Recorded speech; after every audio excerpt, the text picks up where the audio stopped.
Bismillahirrahmanirrahim. Assalamualaikum warahmatullahi wabarakatuh.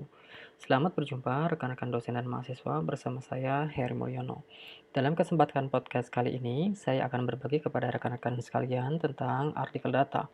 Dalam podcast ini, materi yang ingin saya sajikan adalah pertama, tentang definisi artikel data, yang kedua, karakteristik artikel data, dan ketiga, bagaimana mempersiapkan dan submit artikel data pada jurnal, dan keempat, proses setelah submissions. Materi ini didasarkan oleh pengalaman saya sendiri dalam menerbitkan 2 artikel pada jurnal Data in Brief yang diterbitkan oleh Elsevier.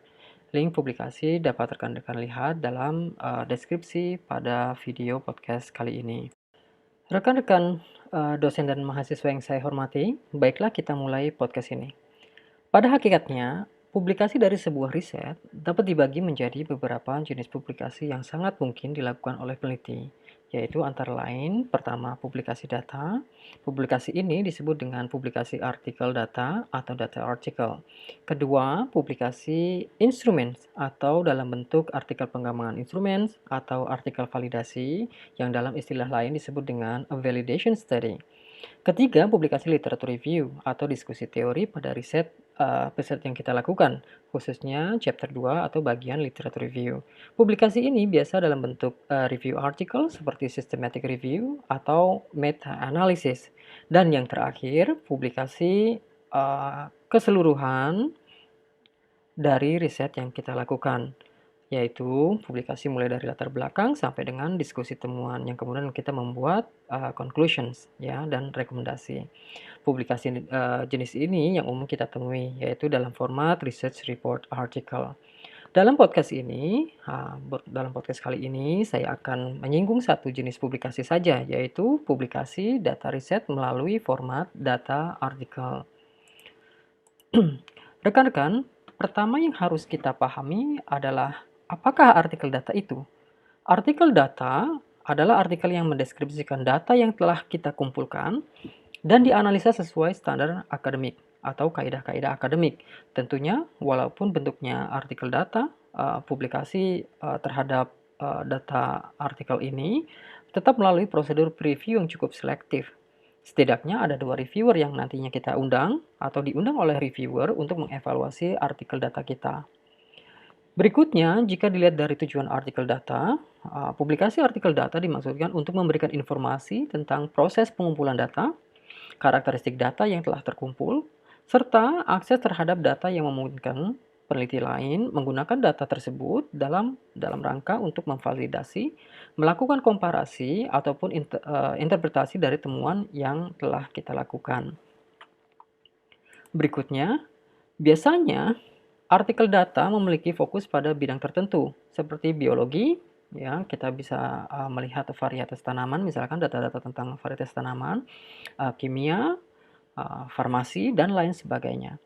Walaupun beberapa jurnal tentunya bersifat multidisipliner. Dengan kata lain, peneliti dari bidang sosial atau humanuria dapat menerbitkan artikel data pada jurnal tertentu yang sifatnya multidisipliner. Perlu diingat bahwa umumnya artikel data yang diterbitkan oleh jurnal ini bersifat open access atau akses terbuka untuk umum. Tujuannya adalah untuk membuka akses bagi para peneliti atau peneliti-peneliti lain terhadap data yang dipublikasikan tersebut, sehingga seperti yang telah dijelaskan sebelumnya, peneliti lain dapat menggunakan kembali data-data tersebut untuk memvalidasi, melakukan komparasi atau interpretasi dari temuan riset yang telah kita lakukan. Oleh karenanya, perlu sekali lagi diingat, karena sifatnya open access, bahwa bila data yang kita kumpulkan dalam sebuah riset bersifat konfidensial atau dibatasi oleh etika riset tertentu seperti kepemilikan dari data tersebut atau dari pemberi dana penelitian, maka sebaiknya kita tidak mempublikasikan data riset. Ya, karena sekali lagi ini terbatas oleh etika riset atau batasan-batasan terkait dengan konfidensial tadi. Karena sifatnya open access, maka ya sekali lagi tidak sedikit penerbit yang membebankan biaya proses publikasi atau kita umumnya mengenal dengan article processing charge atau APC kepada institusi penulis maupun kepada penulis secara individu. Untuk jumlah APC artikel data pada jurnal-jurnal yang cukup terkenal, tentu jumlahnya beragam, mulai dari $150 sampai dengan 2.600 US dollar. Rekan-rekan dosen dan mahasiswa yang kami banggakan, untuk menerbitkan artikel data kita perlu mencari beberapa penerbit yang memfasilitasi tujuan ini. Seperti contohnya kalau penerbit Elsevier memiliki jurnal Data in Brief. Penerbit Nature yang sangat terkenal ya memiliki jurnal Scientific Data, atau MDPI dengan jurnal data. Untuk rekan-rekan dosen dan mahasiswa yang ingin mendapatkan informasi tentang jurnal-jurnal apa saja yang memfasilitasi publikasi tersebut, artikel data tersebut, rekan-rekan dapat mengakses link yang ditampilkan pada slide presentasi saya di podcast ini. Seperti di awal telah saya jelaskan bahwa dalam podcast ini saya hanya mengkhususkan membagikan pengalaman saya dalam mempublikasikan data pada jurnal Data in Brief atau disingkat dengan DIP yang diterbitkan oleh Elsevier. Artikel ini data ini ya adalah satu dari 2 artikel yang terbit di DIP, artikel saya di DIP di tahun 2020.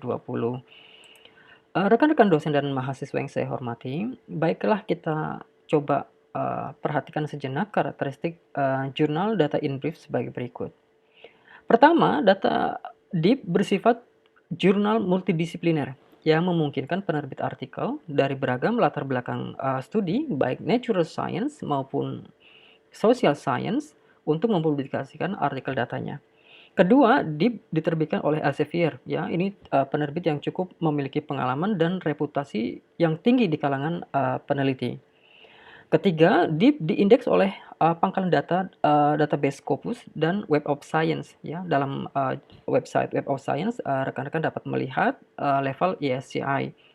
Berikutnya, pada tahun 2019, DIP pernah berada pada posisi Q1 dalam Simago, yang kemudian turun di tahun 2020 ke posisi Q4. Hal ini dikarenakan multidisipliner tadi. Pada tahun 2020 ini terakhir saya mendapatkan informasi level DIP berada pada kuartal keempat atau Q4 database Simago. Dan yang terakhir, karena sekali lagi bahwa artikel data ini sifatnya open access, maka jurnal DIP memberikan biaya publikasi sebesar $500 ya. Untuk lebih jelas silahkan kunjungi website DIP yang saya tampilkan dalam presentasi saya, dalam slide saya ya. Rekan-rekan dosen, saya ingin menjelaskan beberapa alasan mengapa saya menjadikan DIP menjadi referensi untuk menerbitkan artikel data. Pertama, tingkat kesulitannya kalau menurut saya ini menengah, tidak terlalu mudah dan tidak terlalu atau tidak cukup sulit, sehingga rekan-rekan bisa menjadikan ini menjadi referensi untuk publikasi artikel data. Kedua, invited speakers ya, yang saya pahami bahwa reviewernya itu kita yang memberikan saran kepada editor, sehingga nanti editor akan mengundang reviewer ya. Dan biasanya yang kita sangat suka ini biasanya proses reviewnya tidak terlalu lama, misalnya kurang dari 1 bulan, sehingga proses publikasinya juga agak lebih cepat ya. Dan alasan lain ya, DIP tidak memerlukan diskusi teori dan interpretasi. Hal ini selain bertujuan untuk menghindari subjektivitas peneliti terkait data yang diterbitkan, ya. Fokusnya hanya pada data, ya, karena ini adalah jurnal khusus data, ya. Pertama pada instrumennya, pengambilan datanya, dan analisa. DIP tidak melibatkan diskusi dari temuannya, bahkan kita dilarang untuk menginterpretasi temuan yang kita telah dapatkan dari proses riset, karena emang artikel data ini dicoba untuk seoriginal mungkin data, sehingga karena data ya bersifat cukup objektif, karena peneliti dilarang untuk ikut campur memberikan interpretasi dari data itu. Oke. Berikutnya alasan saya terakhir karena minimnya deskripsi ya, karena emang yang diminta hanya data ya, tidak diperlukan diskusi ya, tidak diperlukan uraian-uraian lain, maka kontennya juga lebih sedikit dari jumlah halaman ya, kurang dari 5 lembar. Oleh karenanya, nah ini juga sangat bermanfaat bagi rekan-rekan dosen ya, bahasa Inggris yang dibutuhkan pun menjadi terbatas. Tentunya kita sangat, sudah sangat, eee paham ya, ada sebuah realitas bahwa kemampuan berbahasa kita menjadi, kendala. Nah, untuk rekan-rekan yang tertarik untuk menerbitkan di DIP, ini bisa menjadi, motivasi lain. Rekan-rekan dosen yang, saya hormati, apa saja yang perlu kita siapkan untuk menerbitkan artikel pada DIP? Yang pertama ya, instrumen yang kita gunakan untuk mengumpulkan data. Nah, dalam banyak kasus instrumen yang harus ditampilkan ini berbahasa Inggris, atau bila, rekan-rekan menggunakan bahasa Indonesia, maka kita juga harus menyediakan terjemahan dalam bahasa Inggris karena audiensnya akan lebih luas, international, audience atau readership. Kedua, yang dibutuhkan adalah raw data atau data mentah yang telah kita kumpulkan.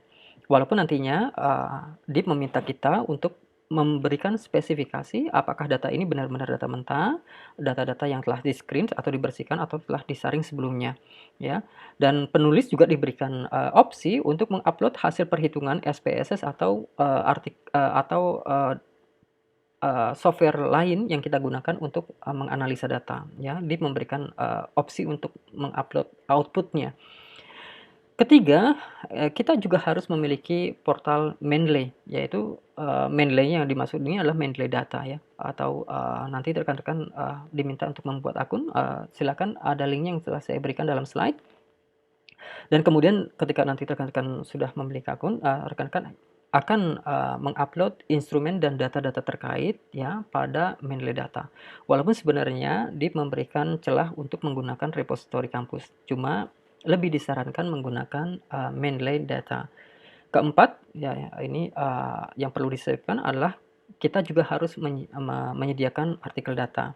Nah, untuk template, saya sarankan teman-teman untuk mengobservasi pertama beberapa artikel pada DIP yang telah terbit sehingga bisa dijadikan, model sebelum rekan-rekan, mengembangkan artikel. Tahap selanjutnya yaitu proses, submissions atau submit kepada, jurnal. Langkah pertama yang perlu rekan-rekan, lakukan adalah mengupload ya, data penelitian pada Mendeley Data. Lalu rekan-rekan harus, menunggu ya, karena emang data ini juga akan diverifikasi oleh, tim Mendeley Data sehingga butuh waktu ya, butuh waktu. Nah, sampai teman-teman mendapatkan persetujuan dari admin Mendeley Data. Sebagai catatan, pastikan setiap, data yang di-upload pada Mendeley Data adalah data yang sudah benar. Data sudah benar itu sudah fix. Kenapa? Karena kalau terjadi kesalahan, Mendeley Data tidak memberikan kesempatan kita untuk menghapus, ya. Melainkan kita diminta untuk mengupload kembali, ya, versi kedua atau versi ketiganya. Ya, sekali lagi bahwa setiap data yang sudah di-upload di Mendeley, ya, Mendeley Data ini tidak bisa dihapus, maka pastikan ketika, rekan-rekan, dosen dan mahasiswa untuk mengupload, pastikan, sudah ya, versi yang terbaik. Setelah nanti, rekan-rekan, mendapatkan persetujuan dari, administrator atau admin Mendeley Data, rekan-rekan kemudian akan mendapatkan link ya, nanti dalam dalam dalam slide, rekan-rekan bisa lihat itu ada link yang, yang akan kita gunakan. Perhatikan alamat link pada kotak merah. Link inilah yang kemudian nanti kita akan tempel dalam proses, submit di DIP. Untuk proses, submit pada jurnal DIP, silakan rekan-rekan dosen dan mahasiswa mengunjungi, website DIP, seperti yang, sebelumnya telah saya berikan atau nanti bisa melihat, di deskripsi. Nah, selanjutnya apa yang akan terjadi setelah proses submit? Seperti umumnya jurnal, artikel yang disubmit akan dievaluasi oleh editor ya terkait dengan kelayakannya. Biasanya nanti kalau ada masalah-masalah teknis, editor akan menghubungi, rekan-rekan dan kemudian kalau emang sudah layak, kemudian dikirim, ke reviewer, untuk proses peer review. Setelah beberapa hari kita akan mendapatkan hasil review. Ya, sekali lagi ini, salah satu keunggulan dari DIP, proses reviewnya juga tidak terlalu lama. Dan bila, diterima biasanya kita akan diminta untuk, merevisi dan resubmit hasil revisi. Bila artikel kemudian diterima, rekan-rekan kemudian akan diminta untuk membayar biaya proses penerbitan dan kita mendapatkan, proofing ya untuk dilihat, apakah mungkin ada kesalahan-kesalahan spelling dan lain sebagainya. Nah, jika kita sudah approve, sudah setuju dengan proof tadi, nah nanti akan muncul di, online first, di website Elsevier. dan kemudian akan diterbitkan secara formal dengan isu dan bulan dan tahun terbitan. Rekan-rekan, demikianlah sajian singkat saya terkait artikel data. Dua referensi yang saya gunakan antara lain seperti yang rekan-rekan lihat dalam slide. Semoga podcast ini dapat bermanfaat. Sampai jumpa pada podcast selanjutnya. Sekali lagi semoga bermanfaat. Terima kasih. Assalamualaikum warahmatullahi wabarakatuh.